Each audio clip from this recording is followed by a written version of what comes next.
당신은 당신의 생각을 믿을 수 있나요? 아니, 진짜로 믿을 수 있나요? 잠시 멈춰서 생각해보세요. 매일 쏟아지는 정보 속에서 당신은 정말 진실을 알고 있다고 믿나요? 아니면 가짜 뉴스, 음모론, 편향된 정보에 휘둘리고 있나요? 현대인의 삶은 정보의 홍수 속에 있습니다. 소셜미디어는 가짜 뉴스로 가득하고 우리는 무엇이 진실인지 혼란스러워합니다. 하지만 17세기 철학자 르네 데카르트는 이 문제에 답을 제시했습니다. 그는 말했습니다. 나는 생각한다, 고로 존재한다. 이 말이 당신의 믿음을 완전히 뒤바꿀 수 있다면 믿겠습니까? 오늘 심연의 목소리에서 우리는 데카르트의 의심을 따라가 봅니다. 당신의 생각은 정말 믿을 수 있는 걸까요? 그리고 진실을 어떻게 찾아낼 수 있을까요? 함께 탐구해보죠.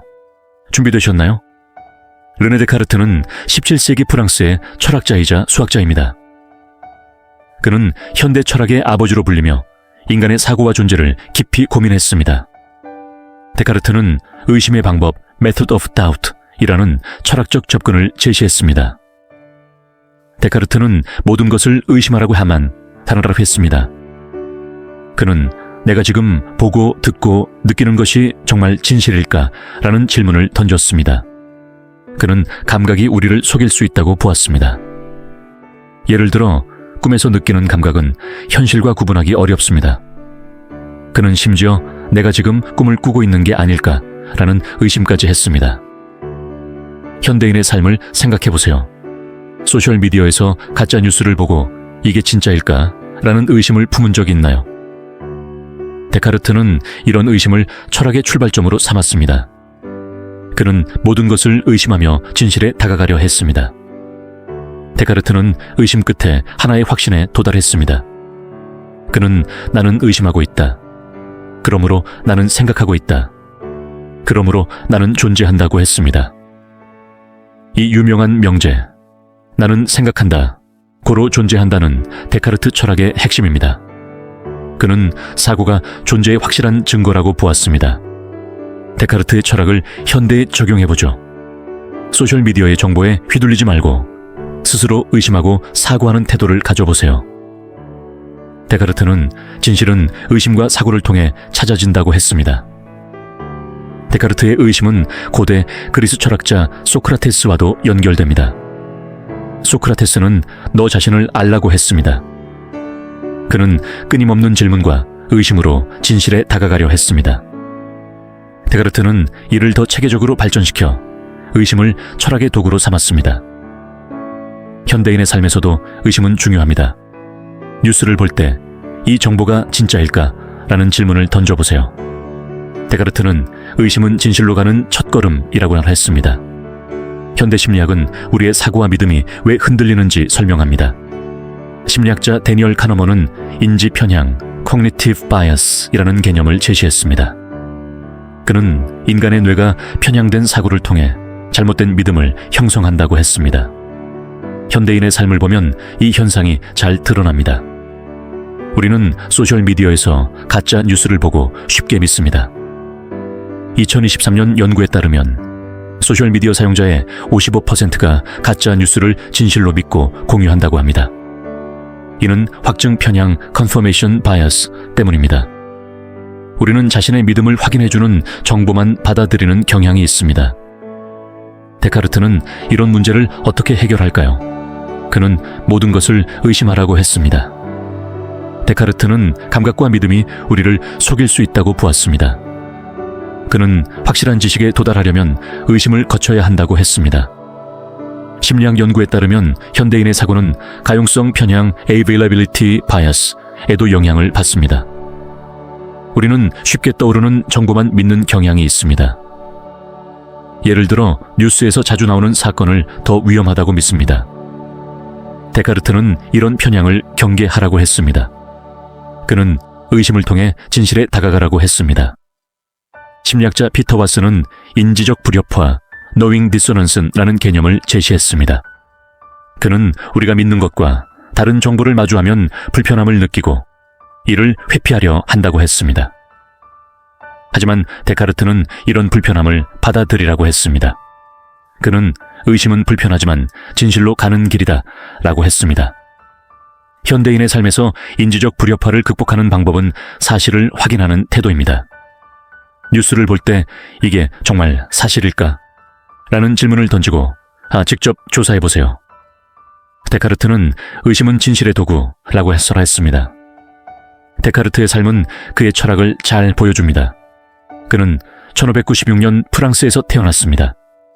그는 어린 시절부터 호기심이 많았고 전통적 학문에 의문을 품었습니다. 그는 내가 배운 지식이 정말 진실일까? 라는 의심에서 철학을 시작했습니다. 데카르트는 성찰, Meditations on First Philosophy 이라는 책에서 그의 의심의 방법을 체계적으로 설명했습니다. 그는 모든 것을 의심하며 의심할 수 없는 진실을 찾으려 했습니다.